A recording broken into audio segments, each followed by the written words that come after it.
Hello friends, welcome to civil concept Tamil. இன்றைக்கி நம்ம என்ன பார்க்க போகிறோம் அப்படின்னா, காம்பவுண்ட் வால் கன்ஸ்ட்ரக்ஷன் பற்றி தான் பார்க்க போகிறோம். ஸோ என்னென்னலாம் பண்ணணும், எப்படி கன்ஸ்ட்ரக்ட் பண்ணணும், என்ன பண்ணக்கூடாது அப்படிங்கிறது எல்லாமே பார்க்கலாம். ஃபஸ்ட்டு காம்பவுண்ட் வால் கன்ஸ்ட்ரக்ஷன் எதை பேஸ் பண்ணி இருக்குது அப்படின்னா, காம்பவுண்ட் வாலோட ஹைட்டு ஒரு 5 அடிக்குள்ளே இருக்குது அப்படின்னா நம்ம பெருசாக அதுக்கு கவனம் செலுத்த வேண்டிய அவசியம் இல்லை. நார்மலாக எப்படி கட்டுறோமோ அதே மாதிரி கட்டிட்டு போயிடலாம். ஆனால் ஹைட்டு 5 அடிக்கு மேலே இருக்குது அப்படின்னா அதுக்கு ரொம்பவே ஒர்த்தாக நம்ம பண்ணணும். அதாவது கீழே ஃபவுண்டேஷன்லாம் ரொம்ப நல்லா போட்டு அதுக்கப்புறம் லென்த் அதிகமாக இருக்கிறப்போ 10 அடிக்கு ஒருக்கா நம்ம ஒரு பில்லர் கொடுத்து நம்ம பண்ண வேண்டியது இருக்கும்.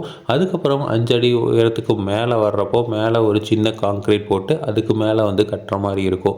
ஸோ ஃபஸ்ட்டு ஸ்டெப் என்னென்னு பார்த்தீங்கன்னா, நல்லா ஃபவுண்டேஷன் நல்லா ஆழமாக புதைச்சிக்கணும். ஸோ ஃபவுண்டேஷன் பறிச்சிட்டு இந்த மாதிரி நம்ம கல்லை நம்ம போடணும். ஸோ அதாவது போல்டர்ஸ் அப்படின்னு சொல்லுவாங்க, பெரிய பெரிய கல். அந்த கல்லை போட்டு நம்ம கீழே ஃபவுண்டேஷன் மேக் பண்ணணும். அந்த ஃபவுண்டேஷன் மேக் பண்ணிவிட்டு அதுக்கு மேலே ஒரு பெல்ட் காங்க்ரீட் போடணும். அந்த பெல்ட் காங்க்ரீட் கம்பி கட்டி ஒரு காங்க்ரீட் போட வேண்டியது வரும். ஸோ காங்க்ரீட் போட்டதுக்கப்புறம் நம்ம வரி வச்சிடலாம். ஸோ இந்த வரி அந்த காங்க்ரீட்டோட சென்டர்லேருந்து வர மாதிரி பார்த்துக்கணும்.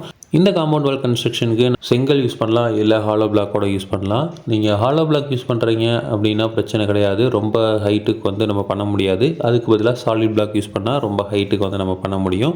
அடுத்தது செங்கல் யூஸ் பண்ணுறீங்க அப்படின்னா 4 அடி கட்டம் 5 அடி மட்டத்தில் தான் இருக்குது அப்படின்னா அரைக்கல் கட்டே கட்ட முடியும். இல்லை அப்படின்னா ஒரு கல் கட்டணும். அப்போ தான் நம்ம 6 அடி ஹைட்டுக்கோ 8 அடி ஹைட்டுக்கோ 10 அடி ஹைட்டுக்கோ கொண்டு போக முடியும். இந்த காம்பவுண்ட் வாலை கரெக்டாக நம்ம பிளான் பண்ணல அப்படின்னா கண்டிப்பாக அது ஃப்யூச்சரில் இடிஞ்சு விழுகிறதுக்கு வாய்ப்புகள் அதிகம் இருக்குது. ஏன்னா அதில் எந்த லோடும் வரப்போகிறதில்ல. ஆனால் அந்த லோடு வராதனால ரொம்ப லேசாக கட்டுறோம். அப்படிங்கிற பட்சத்தில் யாராவது அதில் சாயறாங்க, இல்லை ரொம்ப நாளடைவில் பக்கத்தில் குழி தோன்றுறாங்க, இந்த மாதிரி ஏதாவது பண்ணுறப்போ அது கீழே விழுகிறதுக்கு வாய்ப்புகள் நிறையாவே இருக்குது. அதனால் காம்பவுண்ட் வால் கன்ஸ்ட்ரக்ட் பண்ணுறப்போ கண்டிப்பாக ப்ராப்பராக கன்ஸ்ட்ரக்ட் பண்ணணும். ஸோ ஃபவுண்டேஷன் போடாமல் கண்டிப்பாக காம்பவுண்ட் வால் கன்ஸ்ட்ரக்ட் பண்ணுறதை கண்டிப்பாக அவாய்ட் பண்ணணும். நிறையா பேர் அந்த மாதிரி தான் பண்ணுறாங்க. இந்த மாதிரி நம்ம ஃபவுண்டேஷன் போடாமல் நான் பண்ணுறேன் அப்படிங்கிற பட்சத்தில் நீங்கள் ரெடிமேட் காம்பவுண்ட் வால் போய்க்கலாம். அது கூட நம்ம அந்த தூண்லாம் நிறுத்துறதுக்கு கொஞ்சம் ஃபவுண்டேஷன் போட்டு தான் தூண் நிறுத்துவோம். அப்போ அது கூட கொஞ்சம் சேஃபாக இருக்கும். இந்த கன்ஸ்ட்ரக்டட் காம்பவுண்ட் வால் இருக்கிறப்போ கண்டிப்பாக நம்ம கீழே ஃபவுண்டேஷன் போட்டு அதுக்கப்புறம் 10 அடிக்கு ஒருக்கா ஒரு பில்லர் போட்டு அப்புறம் தான் கட்டணும். அப்போ தான் அது ஃப்ரீமாக ஸ்ட்ராங்காக நிற்கும்.